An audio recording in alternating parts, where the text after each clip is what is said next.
અમદાવાદથી ભુજ તરફ આવી રહેલી આધુનિક નમો ભારત રેપિડ ટ્રેનમાં અચાનક ટેકનિકલ ખામી સર્જાવાના કારણે મંગળવારે રાત્રે મુસાફરોને ભારે મુશ્કેલીનો સામનો કરવો પડ્યો હતો.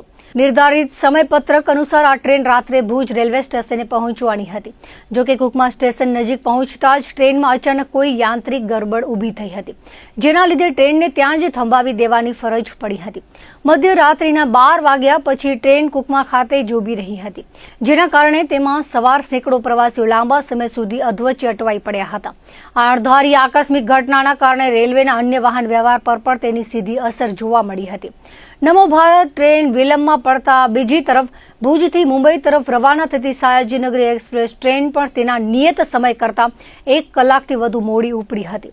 એક બાજુ મોડી રાત્રિનો સમય અને બીજી તરફ સમગ્ર પંથકમાં સર્જાયેલા વરસાદી માહોલ વચ્ચે ટ્રેન મોડી થતા મુસાફરો તેમજ સ્ટેશન પર તેમને લેવા માટે આવેલા પરિવારજનો અને સ્નેહીજનો ભારે ચિંતા અને હાલાકીમાં મુકાયા હતા.